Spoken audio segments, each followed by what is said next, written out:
What's going on, ladies and gentlemen? Welcome back. Pop Culture Podcast. Coming at you with a backwards hat. So I'm a few days late. It's been a hectic week. I had the in-laws come and stay with us. First of all, we were staying with my mum down in Gippsland, and then I got the beautiful news that once we got home on Friday afternoon, I was going to have my wife's dad and his wife come and stay with us for a few days, which is, it's always a nice thing to hear when you're coming home to put your feet up, isn't it? That you're going to have your in-laws come and stay with you for a couple of days, but you've got to put on a nice face. You've got to be happy. I am happy. I love my father-in-law. I love mum. Technically she's not my real mother-in-law. He remarried, so I think by default she's considered mother-in-law, but she just doesn't have that same level of respect as it's a joke. She's a lovely woman. It's funny when you're 35, because even if you can't be bothered having people over at your place, you got to put on a nice smile, don't you? You can't just carry on and you can't make it obvious that you're not happy to see them. Is the thing, because the truth was there was most of me that was happy to see them, but there was there was 49% of me who was also looking forward just to having the weekend to myself. And so I had to put a smile on my face, but that's what I love about babies. Charlie, my boy, he wasn't playing that at all. He was in the same boat as me. He didn't want to come back and have more people to deal with. He just got over the emotional high of spending a few days with grandma down in Gippsland. So he got home. He didn't get high. He's a baby. I always say to him, mate, you can get high, but you got to wait till you're 11. You're not getting high before you're 11 because you can't be getting high before you're 11 these days. It's not the 70s. Parents care about their kids. Parents are the best friends with their kids. But Belinda and Phil, they got here, and Charlie, he didn't want a bar of it. He was just dirty for the first day and a half, which was understanding. It was understandable, really. That's a beautiful thing about babies. You can just be real. You can be honest about how you feel. You don't have to put on some sugarcoat. Hey, so good to see you. Just lying through your teeth, licking your lips, not making eye contact because you don't want them to read too far into your real emotional state and notice that you're not as excited to see them as what you're making out. But it worked out well in the end. Once you get past that initial phase of spending time with someone, like once you get home and you realize, okay, I'm not allowed to relax at all because I'm now entertaining these people for a couple of days. Once you get past that particular part, you go, oh, okay, well, how are we going to make this more enjoyable? Now, the least enjoyable thing to do to make something more enjoyable is to bring out a board game. That's my truth. That's one thing that Jessie and I we wrestle with a little bit, because she's a real board game girl. I've told you before, I realised I'm not great at board games. When a Chinese exchange student beat me at Scrabble, English was his second language, and I don't know, something just clicked in my brain that this wasn't meant for me. So now, whenever I've got too many traumatic experiences of playing Monopoly, and people take it so seriously. My goal is just to win, but people treat it like it's real life. They say, no, you've got to be honest when you play this game. But I go, no, you don't, because that's not in the rule book. You can look in the Monopoly rule book for the rule that says, hey, make sure you're being honest and not cheating. You won't find it. Because people just take that for granted that the people playing will do it. I like that card game, Cheat. Remember that one? You'd have a deck of cards, and then you'd put the card down upside down on the table, and you had to say what card it was. But the rule was, or the idea of the game, you had to get rid of as many cards as you could by saying, okay, I've just put down 4 hearts, 10 of hearts. And then if people doubted you, they would go cheat. And I always got sprung because my rule was generally that every turn I would just cheat because I didn't want to play. But at least that was written in the rule book. But I take the rule book of cheat and I just take that to every other element of my life. Not every other element, just board games, really. I was at Bible college once, which was a strange story. I remember leaving the room because I didn't know an answer to the question. And I thought, well, my goal is just to pass this test. And I'm pretty sure we hadn't researched this particular question. So if I just go to the toilet and Google it on my phone, that's not really cheating. Technically, I'm not sure how I justified that to myself, because as I say that to you, I realize that that's the definition of cheating. You're in a test. It's there to test the knowledge that you've accumulated over the past term, and I've gone in to check it on my phone. That's definitely cheating. But that's the thing. Maybe you should be able to take the rules of cheat and apply it to every element of your life. there'd be parts of your life where that's a hard conversation to have, wouldn't you? I wouldn't apply that to my relationship. Just go, it doesn't count. You didn't catch me. Do you know? I feel like that's not a real strong foundation to build a really healthy relationship on. And I've got no interest. I like my wife. I like my family. So that one's off the table. But I think when it comes to board games, I like to cheat. Monopoly's my favourite. I like to tell people I passed go and see if they realise. When I'm the banker, I always slip little $20 notes into my pockets. I just see if I get caught. If they don't get caught, well, I'm a real life bandit. You got to get used to people like that in society, because the truth is, as beautiful as your town might be, there's a bloke who's aspiring to be a bank robber. That's why police exist, because you got to keep them accountable. I'm 2 steps removed, I reckon, from being a cocaine dealer. If I didn't care so much about my health and other people's health, I think I would be tempted to try it. I reckon I'd be a little bit tempted. I remember my uncle, before he passed away, he said, "Hey Tyson," he had cancer. He knew he was on the way out, but he was trying to get some money together for his family. He said, "Hey, we're going to do a drug run up to Canberra." I said, "Hey, I'm not 100% sure that's legal." He goes, "No, it's not. But I've got a special tyre that we can put all these drugs in, and you can't actually get a scent. If there's a police dog, the only way they're going to find it is if they take the particular tyre that we're smuggling it in off the back of the car and check." Because I've done my research. I'm not sure if he had. And the police dogs can't smell through this. So long story short, I didn't have the confidence to go on that trip. I thought, well, this probably isn't a good look for me, as at the time I was a church pastor. I thought, well, how does that look? How does that look to the congregation if I get pulled over doing a drug run with my uncle? It's not ideal. I mean, it's a fun story to tell if I had done it, but it's a hard one to break to the congregation in the middle of a service. You read Leviticus 7, and then you come out and say, "Hey, how you going? Here's a story about me running drugs up the coast with my uncle just for a little bit of extra cash." And then you got to go on and talk about how money and materialism isn't everything. But you took yourself to a new low just to get a little bit of extra cash. But hey, if it's weird as well. People always watch movies and they go, "Oh man, Jessie, my wife, I pointed upstairs just then because that's where she's doing yoga right now." You didn't need to know that, but that's just what happened. She always respects the cops in movies, because we watch what's that show with the cocaine, Pablo Escobar? What is that one? Just Escobar, I think it's called, the cocaine drug runs. And she always respects the police officers in those movies. She's like, "Oh man, how are they going to catch him?" And I'm 100%, apart from all the murder, I'm 100% on the side of the drug smugglers. I'm going, all right, well, Jessie's thinking that she's going to go upstairs. I'm going to go downstairs and through the side exit. And then she's like, "Haha, sucker punched you. I caught you." So it's a weird relationship. What I'm saying is role play in our household is very different. Jessie comes in with handcuffs and, a sexy whip. And I've got a pretend bag of cocaine and I just try and evade her. Which is as a stereotype in a relationship, I feel is not what the role of the man really is it? The role of the man's not to try and dodge the sexy police officer, but to be caught and tied to the nearest surface. But it's not my thing. I can't break character. Pablo Escobar didn't give up easy. I'm not just letting some chick in tight pleather come and tie me to a bed and take advantage of me. Who knows what else she'll take? She could be a corrupt cop for all I know. But anyway, we played that game Taboo.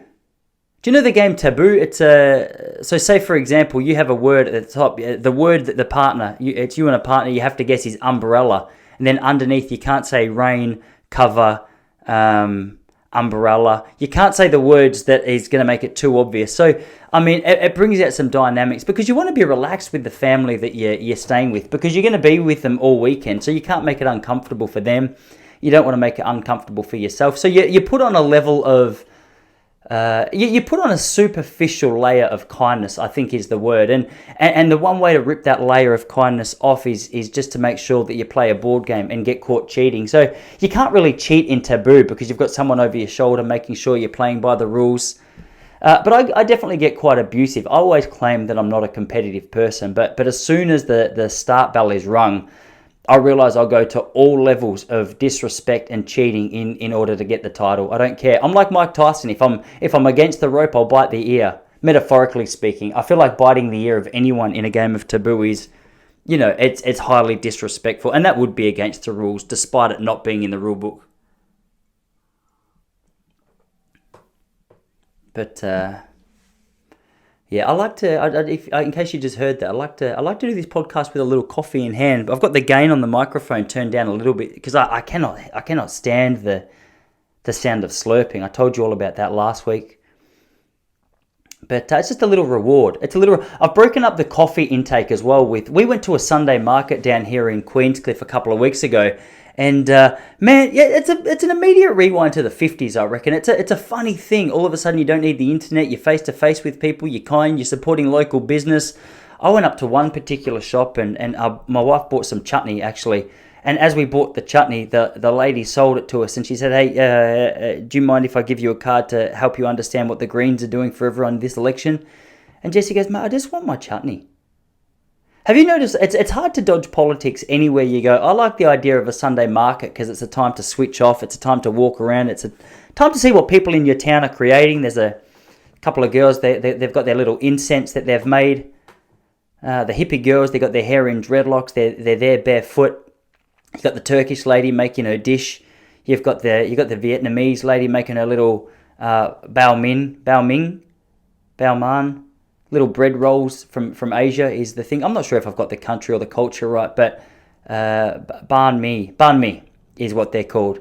Got the banh mi rolls, and then you got the lady who sells chutney and tells you who to vote for in the next election. So it was weird. Jessie was so disappointed with her recommendation of politics. She wished she didn't actually buy the chutney off her, which was, you got to be careful sometimes, don't you? If you're trying to sell a product, you got to be careful not to.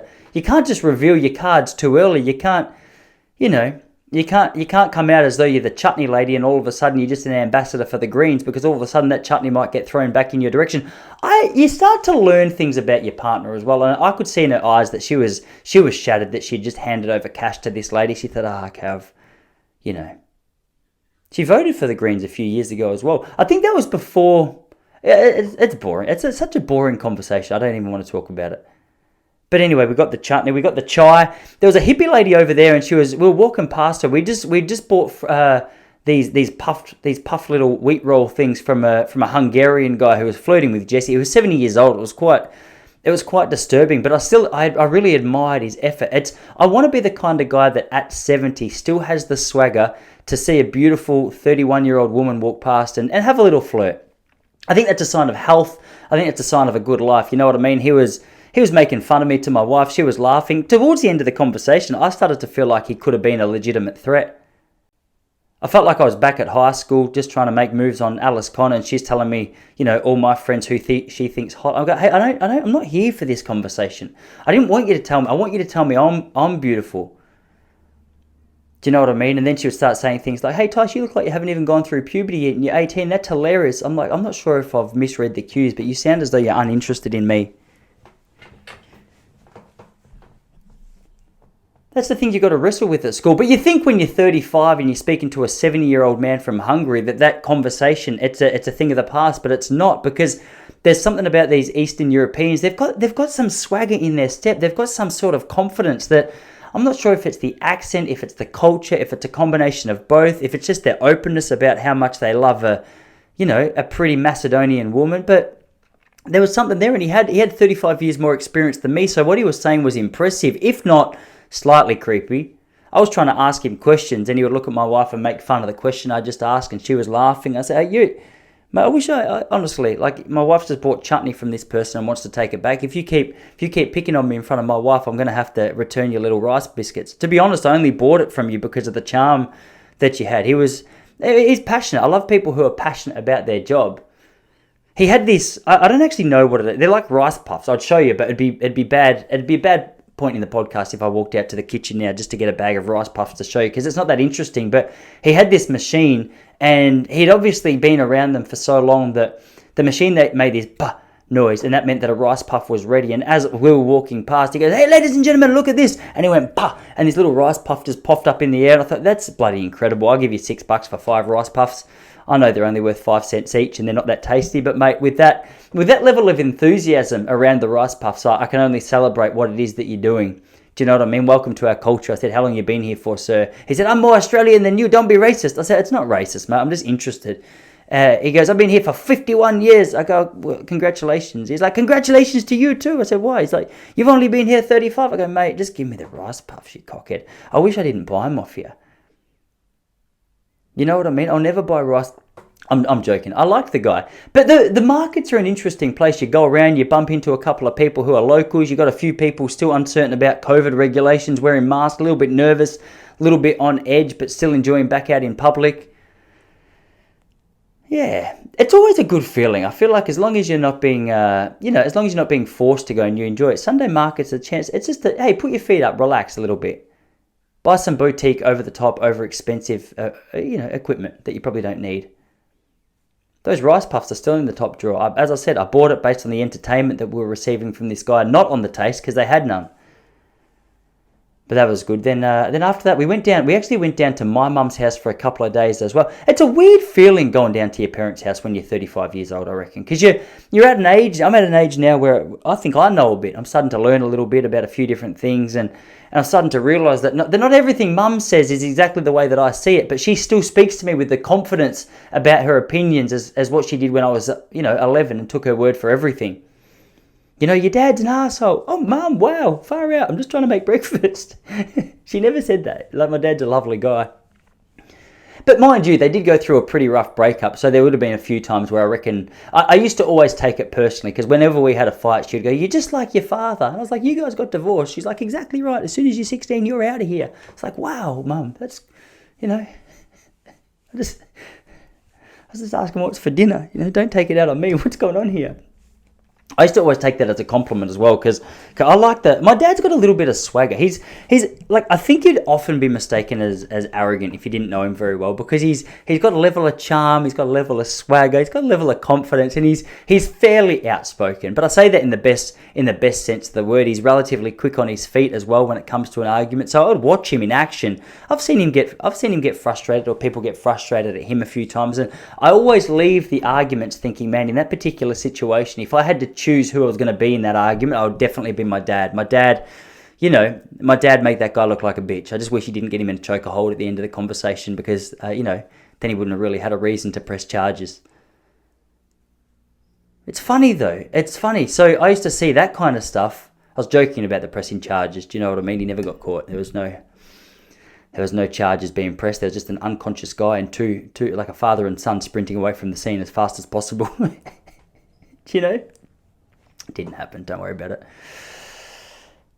Yeah, so Mum used to say, you're just like your father. And I was like, man, it's awesome. How good's that? It gave me confidence that every time we argued, I'd be quick on my feet, get Mum in a chokehold. It was a weird dynamic, because obviously they'd been through a little bit of a roller coaster together. My dad was 22 when I was born. My mum was 30. That wasn't planned. There's always... My dad was a good-looking man who played at the local football club as well. 22 years old. I think he had plenty of options when it came to the lady. Not that it's a reason to actually follow it up, but I think that's what he did. Do you know what I mean? Yeah. He heard about the what's that saying? There's plenty of fish in the sea, but he wasn't happy just taking one home. He wanted to take as many as he could home, and that's never a great foundation for a relationship, is it? Like if you're late coming home for dinner because you've been at Sally and Sarah's house, the housemates, and you smell like both Sally and Sarah. It raises a few questions, is all I'm saying. Maybe I think Mum had the right to be angry, and as a 16-year-old kid, I thought, well, to be honest, I would love to smell like Sally or Sarah, not Lynx Africa, because I'm not doing a whole heap of picking up, and I'm doing my best work. It's a distance running life for you, though. As a distance runner at that age, I thought, well, this is hot. I used to look at my legs, and I remember one day, Tess Kelsey, I think is her surname, I was running around in Year 9, and she was a glamour. I always had a little crush on her. And but she was one of those girls in Year 9 where I was like, you're out of my league. Because first of all, she was 5'10", she was gorgeous, she was fully developed. I was 5'3". I still had a squeaky voice. There was plenty of better looking blokes who weren't distance runners in my class. And one day I ran past and she's like, man, you got really nice legs. And I thought that was just a cue for her to say, hey, you're in. But no, she was saying that she wished she had legs like that, which to be fair, I think she did. I think she did, but the truth was it was just an interesting situation, because I walked away feeling as though I'd been complimented, and what she was saying was you've got chick's legs, which, upon reflection isn't probably what you want to be told as a 16-year-old kid, a 15-year-old kid with a crush on a particular girl. I went to her birthday one day, and I thought, well, what would be good? We went to a restaurant, and a whole group of us, I thought, well, I'm going to go above and beyond, because I need to let this girl know without saying the words that I'm interested, despite the fact she's been in a committed relationship with I think quite a number of guys at the same time over a couple of years, which for me at that time only gave me more hope in the fact that, maybe I could be one of the default guys that for when her and her boyfriend sort of went through a little bit of a rough patch. So I got invited to her birthday. I thought, all right, I'm going to deliver. So I went with a mate. I had a friend staying at my house that weekend. It was a Friday night. So we went across to, I think it was Big W, and I said, hey, what is the best fragrance, best perfume or whatever that you can get for a woman? And the lady behind the counter, she must have been my age. She didn't know what she was talking about. She goes, this one's the most expensive. So it was $80. I said to my mate, look, let's both put 40 in. He's like, I don't even know her. I don't even have a job. Why do I have to get roped into this expensive present? I said, hey, mate, do me a favor, just give me $40 and stop talking about it. I'm trying to make moves here, and this is the only way I know how to do it. So we got this perfume, went across, wrapped it up. No kidding, I gave it to her, and she's like, oh my gosh, this is the same perfume my nan uses. And everyone at the table laughed, and she was like, oh, thanks anyway, Tyson. I was like, that cost me $80. And I was trying to make a move. I was trying to show, I left the receipt in there and everything just so she could see, how much I'd spent on her. She's like, doesn't matter, I can get a refund and, buy other things at Big W. I was like, this is the most embarrassing thing to start. And then, yeah, you know what I mean. Like, it's just not ideal when you get made fun of because you've spent too much money on her grandma's perfume that you've given to her. I didn't really understand that whole scene, though. I don't know. I just thought I should have just given her $80, really. I've never been much of a gifts guy. I don't really get much of a kick just buying gifts for people, which I think would be, I think if I started to develop a little bit of a appreciation for how much people do like gifts, it'd be great for my marriage, because Jesse and I just do what we call air cards now. Well, I bought this up because I thought it might have been a good idea, because I kept forgetting birthdays and I didn't forget birthdays as much as take the words of my wife seriously when she said to me, hey, let's not buy gifts for each other anymore. Let's just do something together. That's a fantastic idea. So I would wake up and do a funny thing, which I called an air card. Because I hadn't bought her a card, I'd say, Dear Jessica, the most wonderful, and I'd just say it. Like the words went out into the air and she could receive that and, just place that straight onto her heart. Like I don't know who else does that. But that flew pretty well for about 3 years. And I said, are you sure you're happy with this? Like an air card. I feel like I'm not putting much thought into it. I come up with the words on the fly. And one day she's like, yeah, maybe we could talk about it, because there's heaps of other things I like as well. And to be honest, I don't take your air cards very seriously, because you talk smack, you speak in a British accent. I'm not sure what that's about. I said, she goes, I just don't want it to, it was an awkward conversation, because she goes, I just don't want it to become a thing where I get bitter and tense towards you. I was like, oh, wow, we're at that point now. She's like, not yet, but it's super close. We're getting very close. If we get any closer, like there's the D words on the table. That's not a sexual thing, like not D that way, but D for divorce. She doesn't say that word lightly either. So I thought, okay, I'm going to have to really lift my game. And I was going to say, and so I did, but I really haven't yet, because here's the thing I don't understand. Why is it before a birthday people say you don't need to get me anything, and then you take that seriously, and for whatever reason that was. You shouldn't have taken that serious. I know for a fact that's not serious anymore. When those words are spoken, hey, you don't need to get me anything for this birthday, I go, okay, I understand this is not true. Ignore this word. You have a tab in your phone filled with gift ideas for these moments. And then as the time of the birthday or celebration, anniversary, Christmas, whatever it is gets closer, for some reason, despite me knowing that I shouldn't take those words seriously, they become more and more realistic until it's 5 p.m. on the evening before the day that I should have the present by. And I go, well, now there's no options. Now there's nowhere to go. The shops are closed. It's a Tuesday afternoon in Point Lonsdale. Well, I can't go to IGA and just get her a notebook.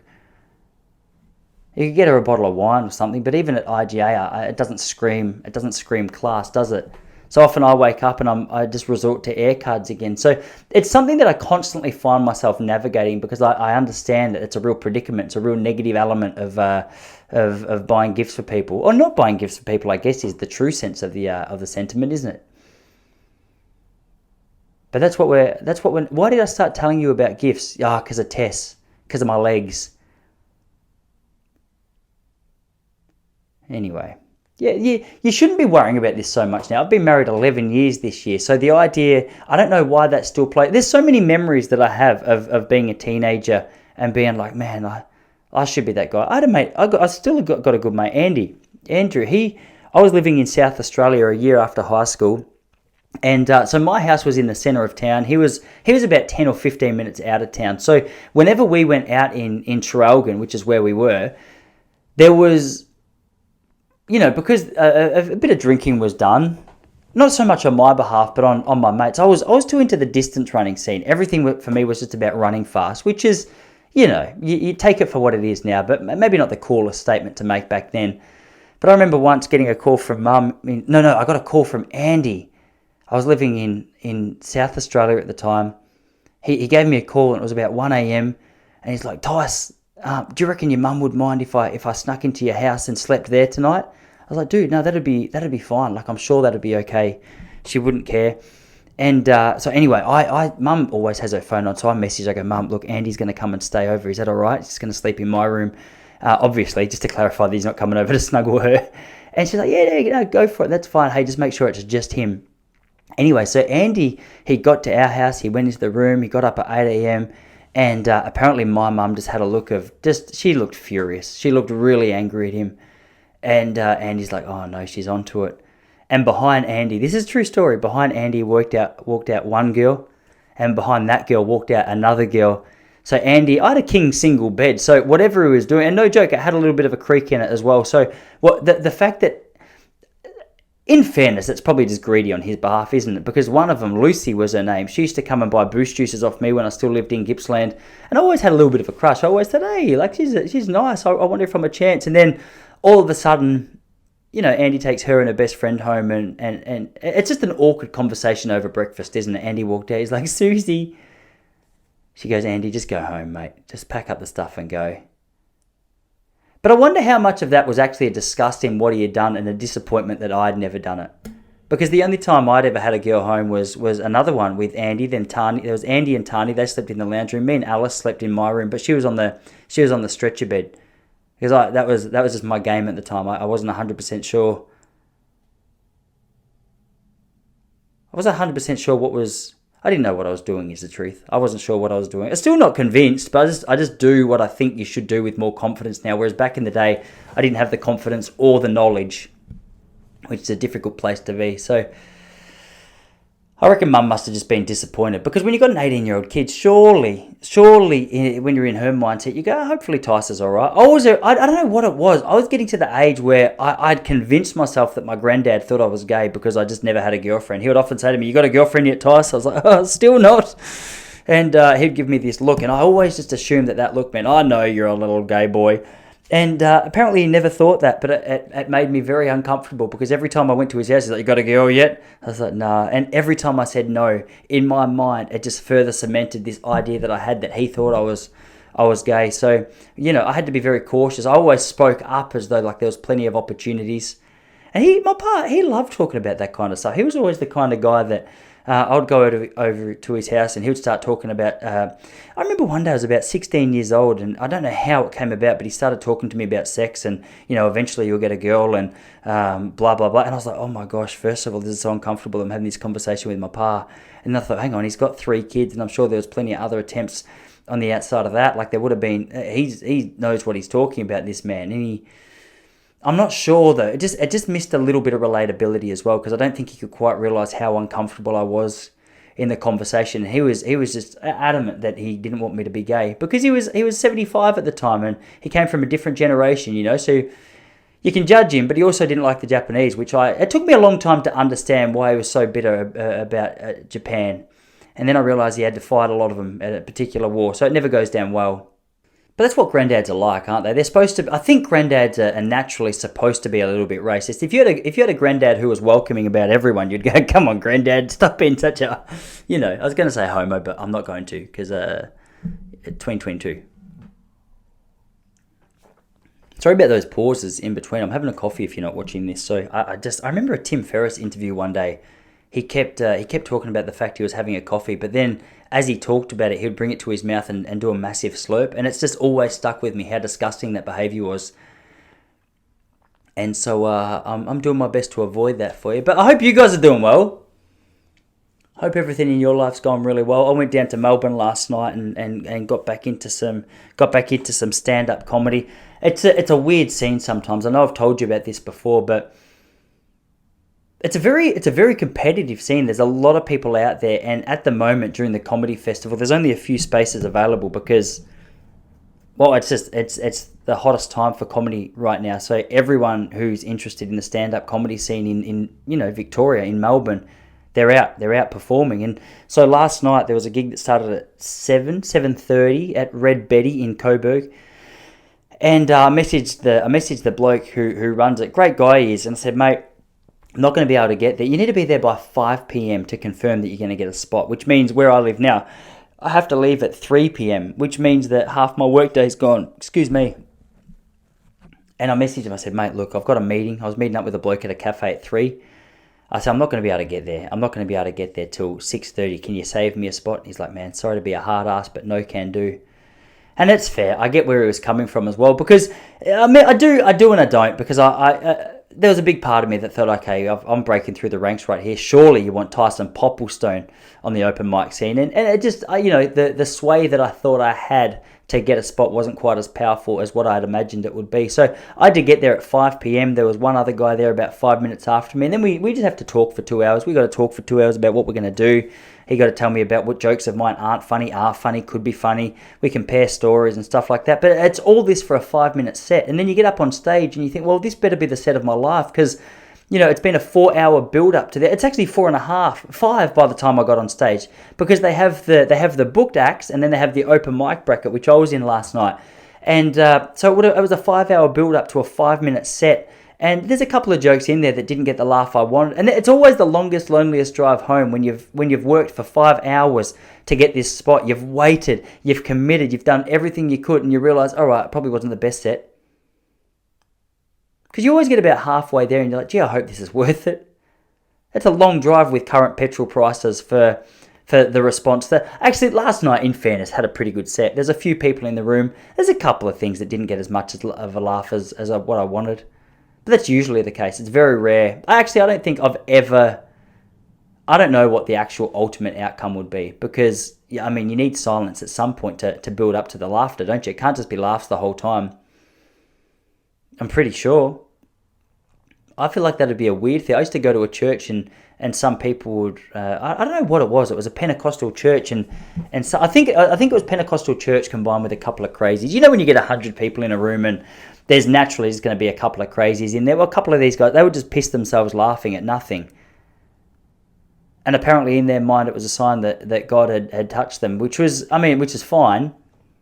And maybe is even true. But I'm just saying that from my perspective as a bloke who's new to the church scene at the time, it didn't really attract me to it. I looked at that and I was like, this is very strange. Just a bloke pissing himself laughing, running laps of the church, and we're all supposed to sit back and say that's normal. But it's funny what exposure to a particular scene does. Like, you spend a couple of weeks there, and I saw Peter just running around laughing. I thought, there's Peter. Touched by the Holy Spirit again. We got him. He got him good. So, anyway. It is weird how familiarity breeds contempt. Is it contempt? Familiarity breeds contempt. I actually don't know what contempt means. I'm going to double check, because that expression never really makes sense to me. Hey Siri, define contempt. Contempt means the feeling that a person or a thing is worthless or beneath consideration. Okay, it's not that one. And then the second definition says disregard for something that should be considered. Maybe that's what it is. Like, that should be considered, isn't it? If you see a bloke running around shouting Jesus' name, laughing, that's no matter where you go, that shouldn't be normal. I don't think that's not a place that I necessarily want to be a part of. But that's what it was. That's what it was. I can't bag that church, though. It's where I met my lady. And the pastor of that place, he was a gun. He was a good dude. It was just the bloke who, I remember one day I went into McDonald's, and it was behind this same guy. He went up to the counter, and I remember standing there and hearing this guy. There was like a 15-year-old girl at the counter, and she goes, "Oh, can I take your order?" He goes, "Here's my order. Do you know Jesus?" And I go, "Well, that's not your order. That's a question. an order's a statement, doesn't end in a question mark. And the girl was like, God, pardon? And I was sitting there going, oh no. And then this guy turns around, he's like, Tyson, I don't think this girl knows Jesus. I was like, I don't want to have anything to do with it. Please don't make this have anything to do with me. When you get roped into those awkward conversations, it's just uncomfortable. Like, don't bring me into your awkward conversation. I don't want to be a part of it. But it was that kind of person. It was like someone who is very forward. It was like the person with the three syringe emojis on their Twitter handle at the moment in the COVID world. That's what it's the equivalent of. It's like, all right, this is my belief and I'm just going to spew it all over you. It's like, okay, you can, but just don't be surprised if no one wants to talk to you anymore. Yeah, speaking of being roped into awkward conversations, one of the guys was telling me last night that, so there's a particular gig in Melbourne. I won't say names, I won't say the names of the venue or whatever, because I don't want the bloke who hears it to be embarrassed, but apparently a bloke got banned from a comedy room because he's a bit smelly. A little bit smelly. Maybe he hadn't had a shower or whatever. I don't know. I guess that's how you get smelly. Don't brush your teeth, don't have a shower. Maybe he accidentally... Sometimes I'll get halfway to Melbourne in a shirt and I'm like, oh no. Like I thought this was clear. I just had a shower. I've got deodorant on, but for whatever reason... Actually, that shirt... Because it happened last night. I'm like, this shirt's got to go in the bin. But I got a little can of Lynx Africa in the glove box just to conceal the evidence for a little bit. And hopefully it just tricks a couple of people for a couple of minutes. So if you ever meet me, if you ever see me and I smell like Lynx Africa, just know I'm self-conscious about that shirt. All right, probably should be in the bin. Or I wore it last night and didn't have time to get a fresh one. Whatever, I'm not sure. Lynx Africa is a sign that I'm self-conscious. So if you wanted to give me a hard time, that'd be the time to do it. But this guy apparently got banned from a venue because he smells too bad. And the owner of the venue actually went up to him and was like, dude, you can't come here anymore because you stink. And then the guy who just said that, he turned to the bloke next to the smelly guy and goes, doesn't he?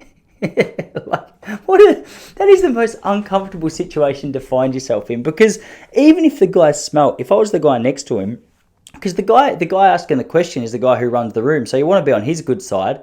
But then the guy standing next to you, he's your mate, so you want to be on his good side. So you're caught between a rock and a hard place. So, I don't know. It's weird to me, I think it's weird that people don't realise that they smell so bad. Obviously, some people probably just have stinky sweat. But surely like a solid shower, like a fresh change of clothes, brush your teeth, a little bit of cologne. Surely you're pretty set like that, aren't you?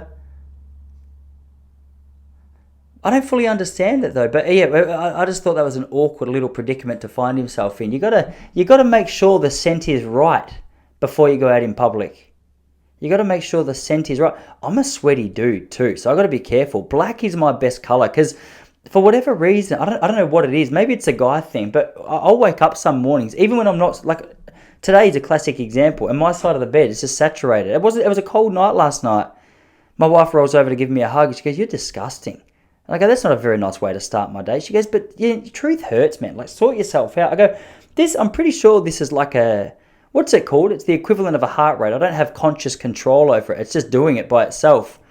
I sleep in my jocks. It's not like I'm overheating. It's just like the regulator of my temperature during the night. I think maybe it goes to sleep because I'll wake up in just a puddle. So my bed sheets are getting washed every night. But even me, usually I can keep that contained. Unless I'm on an airplane for 24 hours, then I get off and I go, oh, that probably shouldn't have happened. But even then, pack a spare shirt. You can always pack a spare shirt.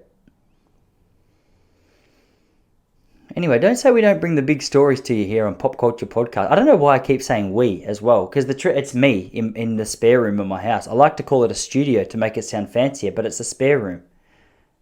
My wife's just there right now she's having a snooze. Maybe if she starts snoring, you'll be able to hear it. But that's just the world we're living in at the moment. I'm in the back room of my house trying to make funny podcasts, bringing you the best news. The good news story in the Popplestone household right now is that so last Friday I went down to Gippsland, caught up with my family, and I hadn't seen my Uncle Mark for, it must be at least 6 months. My favourite uncle. He's the man. He's the man. And I got there and I was so excited to see him. He goes, "You got skinny. You're a skinny bitch," he said. You're a skinny bitch. That's what he said. He goes, "You look like a little bitch." He's like, look at your little bitch tits. He's like, I could smash you in a fight. Yeah, I'll shove this bottle in your ass. I said, what? I haven't even said hello yet. Why are you saying you're going to shove that? And before you know it, he's trying to shove it. He's trying to shove it. He goes, oh, we're in prison. We're naughty. Oh, we're under arrest. Let's do it. I go, you're my uncle, man. Can't do it in front of the rest of the family. Let's go to the spare room. That's not even funny. But he said to me, he goes, you're skinny. What happened? He goes, I thought you were always talking about how you're going to get bulky. I said, I'm skinny, am I? You're disgusting. You're yuck. I said, well, and as soon as he said it, I thought, I'm joining the gym again. I'm going back because I haven't been in the gym since COVID because my gym guy wouldn't let me in unless I showed him the vaccine certificate. And so I went up to a different gym yesterday. I rejoined. He didn't ask any questions about vaccines, and he just welcomed me in. And so the last 4 days in a row, I've hit my calories every day. I'm back in the gym. My biceps are no kidding. Do you know how I reckon there's like that DOMS, the delayed onset muscle soreness, it kicks in worse than ever when you're in a gym, I reckon, especially when you haven't lifted super heavy weights like I haven't for the last 6 months. I went in there today, oh my gosh, I was looking at the shower yesterday and my chest already feels like it could fit into a D cup. Is it a D? Like, is double D's, is that a D cup? I'm not sure. I was trying to refer to a big one, but man, I'm sore today. The gym, it's funny when you've been out of a gym for a while as well, because you don't realize how uncomfortable that particular setting is. I've been working out at outdoor parks over the last 6 months, and it's usually just me there. Or maybe like it's the odd stray who'll come past and start doing some dips, but they're only there for 5 minutes. Usually it's a playground for kids. It's not a playground for kids. That is next to it, but the kids come and treat it like it's a playground. I just didn't want to paint a picture of me hanging around a playground just doing chin-ups trying to impress any of the young girls. Do you know what I mean? Because it's just not my style necessarily. Or not even necessarily, just at all. It's not my style. But then I went back into the gym and I got started, and it's a weird kind of place because everyone, you're in there. Most people are training by themselves, and it's because you're in the same, when you bump into someone in a shopping aisle and you haven't, you'll see someone that you semi-know and you'll say hello and, I'll catch you later. And then you see them again in the next aisle. It's sort of awkward. You don't know what to say. You can't make eye contact. Usually there's just a small talk comment, like you'll just chuck something out there. You'll both have a little giggle. And then the more aisles that you bump, you'll bump into them again on aisle 6. You go, oh, hello again. Oh, long time no see. And then you see him on aisle 7. You go, I thought I'd never see you again. Aisle 8, it's like, oh, this is so embarrassing. And then one of you skips to aisle 9, not realizing the other person had the same tactic. You're like, oh, do you need tampons too? Or whatever it is that you're looking for. It's that vibe in a gym. Because I'm the annoying person to have in a gym, because I'll sort of try and have a little bit of a chat. I'll say g'day. I know most people are in there just doing their own thing. Most people just want to get in, get it done, and leave. And I get that, because if you start making friends with 15 different people, or not necessarily friends, but if you start bumping into 15 different people while you're there, then all of a sudden, like a 45-minute workout, an hour workout, with a few conversation chucked in, it turns into an hour 45 and you're still in your first exercise. And so you've got to be a little bit careful of that. But I think I'd much rather the extra time in the gym rather than just the awkward non-eye contact, because I'll see someone, I'll be on a particular exercise, I go, hey, how you going? And then I'll see them again at a different exercise, and it's like, oh, well, I've already said, hey, how you going? I don't know this person well enough to ask about their family. It's uncomfortable. So everyone just sort of walks around with their eyes on the ground, and then you've got a few obnoxious people in the gym who are happy to let the grunts out. I'm all happy with grunts as long as the weight that you're lifting justifies it, and as long as it's not too busy. I was at this particular gym a while ago, and there was a guy deadlifting 70 kilos, which is fine. Like, I'm not huge at the moment, obviously, and that's what I lift. But this guy was massive. Like, he looked as though he should be deadlifting 250. And he was standing there in front of the bar with, what did it have? I don't know, like it equaled 70 kilos. I remember taking a mental note going, this guy's actually a bitch for his size. And he's walking around going, banging his chest, like smacking his legs. I go, mate, like a chick just did that before you. What are you doing?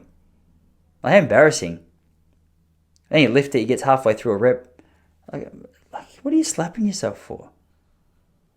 The most humbling thing that ever happened to me was I went to do deadlifts after a girl. This is about 12 months ago now, and I went to go do the deadlifts, and she just finished with her weights, And I said, don't put them away because I'll use it now. And then she's like, oh, did you want me to take any weights off? I go, what are you talking about? Why would you ask me that question? What is it about my build that makes you think, like, you're not a huge woman. What is it about your build that makes you think that you could outlift me? And then I saw the weight that she had on the bar. And I already said to her, no, don't worry about taking that off. I'll be fine. I don't need you to take no weights off, nothing. And then she's like, okay. And so she went on to her next exercise, and then I just kept looking around going, I hope this chick's not watching because I'm about to take so many weights off this bar because she's the strongest chick I've ever met in my whole life. This is one of the most powerful women that I've ever met. And she caught me. I remember making eye contact with her, and she had a little chuckle, and I was like, you shouldn't laugh at other people's weakness. Who do you think you are? Do you know what I mean? Different horses, different courses, is what they say. The same uncle who told me I look like a skinny bitch. We used to go to the gym together, and we had so much fun because it just turned into laughing. Because we'd go in and I would try and help him bench press. I said, okay, I'll just put some little weights on the side for you. And then he would go and do it, and it would get stuck on his neck. I wouldn't help spot him. Wait till his face went purple. And then I would spot him, just to show him that I'm the man. With me, I'd go in and I'd do my bench press. He'd start tickling me under my arms. The gym owner comes up going, guys, look, I really... He's 50 as well, just so you know, which is an irresponsible way to act when you're 50, but still very, very funny. So, like, if you ever see someone doing chin-ups and don't have at least a little inclination to want to tickle them, I think you're the problem in that particular scenario. Because I just think when you see a person in a vulnerable situation, there's an opportunity for you to attack. You should take that opportunity. Because you never know what's going to happen again. It might not happen again. That's why whenever I see my wife doing a squat, at the bottom of the squat, I make sure my index finger is ready to poke quite deep into ass. As long as she's got shorts on. If you didn't have shorts on, it'd just be painful and quite intrusive, really. It's intrusive enough as it is. But I think every now and then you've just got... There's something within a person that just you want to laugh at people when they're hurt. I think it's just built into you. I don't know if it's learned. No, this is a true story. Not that everything I tell you is not true. I'm not saying that everything else before this... I don't know why I had to offer that this part's true, because it throws a question mark up at everything else that I've said, doesn't it? But there's something innate in us that just wants to maybe take advantage of people or show that we're the boss or show that person's weak, or we just recognize, like when we see a person fall down the stairs, like my very first reaction is not, are you okay? My very first reaction is trying not to laugh and usually failing. And the other day, my wife, we've got an Ethernet cable that runs out from our modem into our PC here, and it's always getting in our way. And the other day, Jessie came out of the kitchen and she tripped on it. And I've never heard my little man laugh. So he's a year and a half old, and he pissed himself laughing. He pointed at her like she was, when you're in grade 2 and someone falls over and you point and laugh. It was the stereotype of what a bully kid would do. I was very proud to see it, because that's the kind of kid that I'd like to raise. I'd much rather raise a bully than a bullied. And so the fact that he's got the confidence to tease his 31-year-old mother about her misstep, which is very bold on his behalf based on how many times I've seen him fall over in the last couple of months. Like, for a guy, honestly, in fairness, for the amount of times I've seen that kid trip over, he should not be pointing the finger and laughing at his mum. She hasn't tripped over, I would say, we've been together 11 years. I reckon once a year she's probably tripped on something, basically. She's relatively coordinated, but every now and then you might be a bit tired and not know that there's a little kid's bike in the hallway in the middle of the night. So she'll trip on that. He trips over daily. I'm going to have to remind him of that next time he feels the need to tease his mum about tripping over. I'm just going to remind him, like, hey, mate, you can't even walk properly yet. Like, one push, I can topple you over just with the push of my index finger, not even kidding. I could poke you in the forehead and you'd fall off your bike without any ability to be able to protect yourself. See who's laughing then? Laugh at your mother. Anyway, it's easier to see the mistakes that another person makes than your own mistakes, though, isn't it? Especially when you don't have, like, I'm pretty sure that frontal lobe's not developed in his head yet. I don't think it's developed completely till he's 25, so I shouldn't be too hard on him because he's still got 23 and a half years until that's developed. But, it is nice just to... It's a double-edged sword. I like the fact he had the confidence to tease his mum, but I'm not 100% sure how I feel about the fact he wasn't aware of, the fact that he makes that same mistake. Anyway, one of the good things about going down. Sorry, this is a massive tangent, but I just it's not really a segue. There was no segue in this story. I just wanted to tell you this. I went down to Footscray the other day. I was going to say one of the big advantages of doing stand-up comedy a couple of nights a week is that it gets you into the city. You can go out, you can eat at some cool places. I love Vietnamese. I went out at Footscray the other night. I'm no kidding. Footscray's the best town. It's the best suburb in Melbourne. I'm not kidding. It's if you want a rich experience of different cultures, like you can have. I walked down one particular part of the street. It's separated by you go Vietnamese, and then it goes African, and then there's like Middle Eastern. It's a weird kind of a setup. So I went out there the other night. I'm not kidding. It's not an overly popular street. It's the most popular one in Footscray, but you only need one of each culture's cuisines.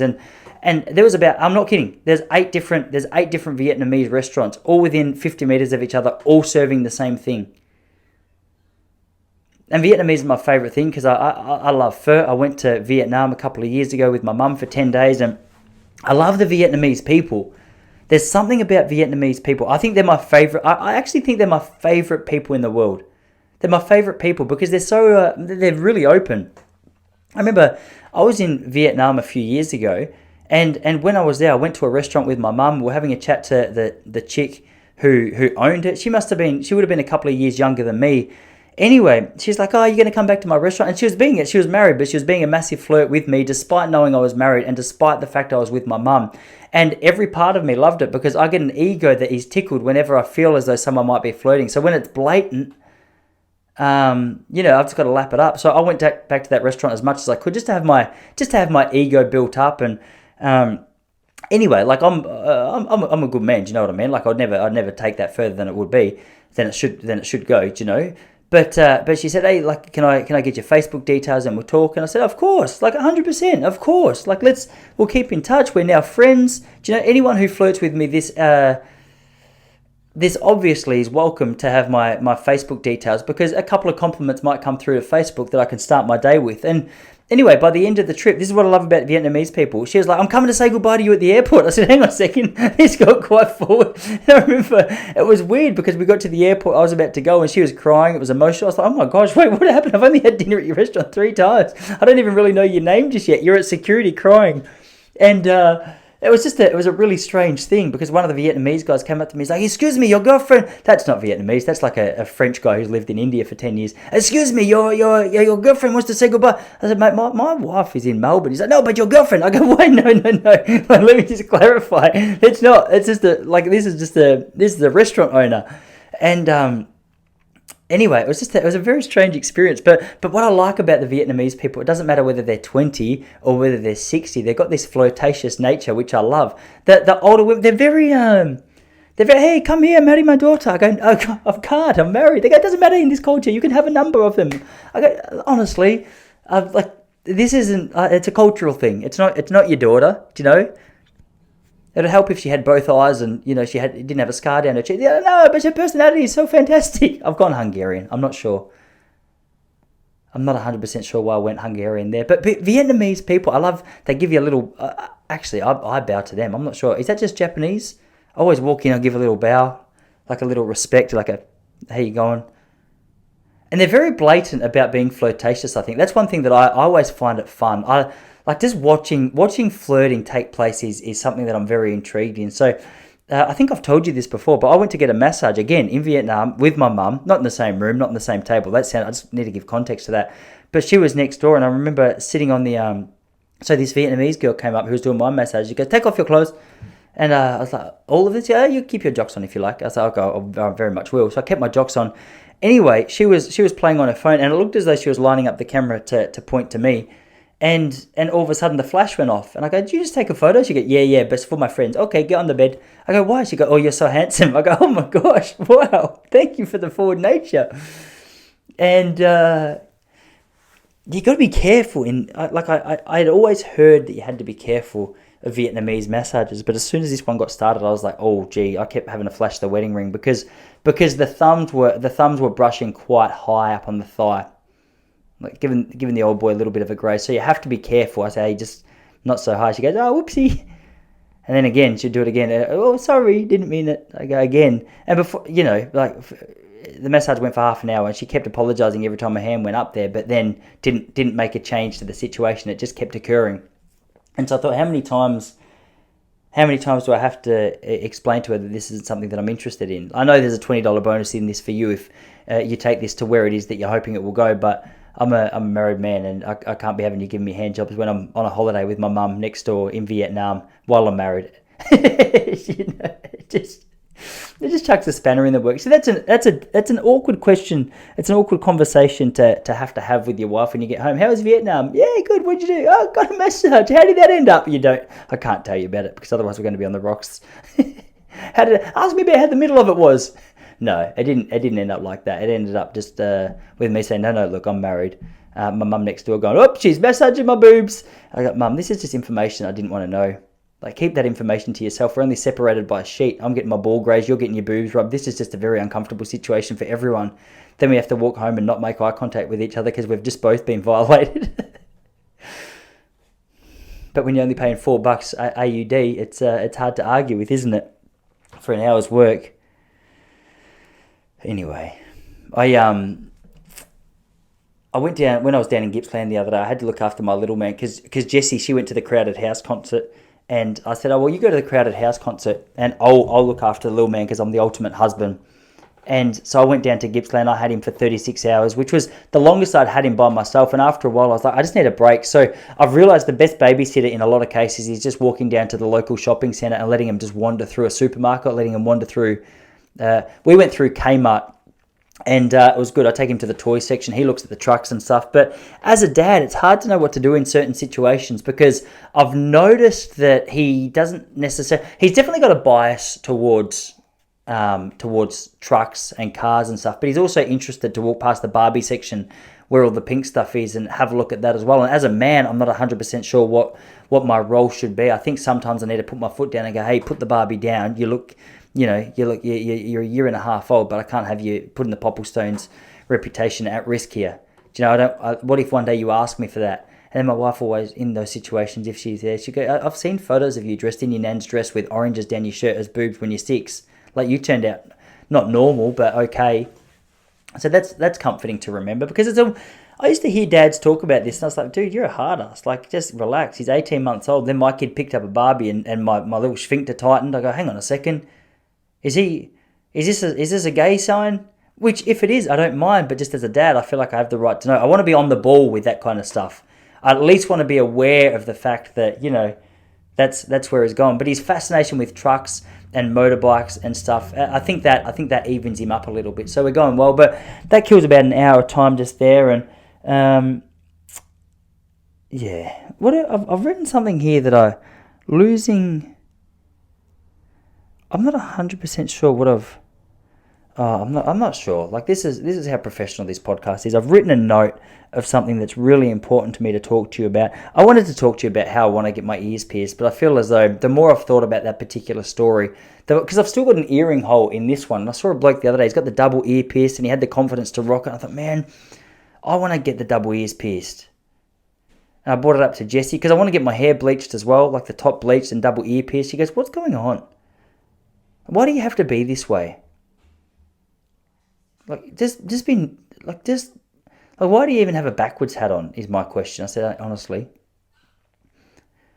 these are very forward questions, and they're hard for me to answer, to be honest, because I don't know the answers. Maybe I'm going through something. Maybe I'm dealing with something. Maybe the ears pierce are an attempt to me to cover up a deep down insecurity that I have. She goes, I don't know, but something's off with you.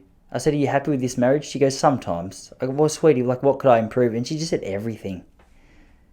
Everything. You got to be careful, though. I'm in the bad books because she said to me the other day, I'm getting big again as a pregnant woman. She goes, do you still find me pretty when I'm pregnant? I go, babe, well, compared to what? Don't say it. There's no need to ask that question. Just the answer is yes. Always yes. And that's why you come here for the Pop Culture Podcast. For insight weekly on how to treat your woman. Ladies and gentlemen, thanks for being here. I hope you have a good rest of your week. And I'll see you all here in a couple of days' time, next Monday. All right, until then, see you later.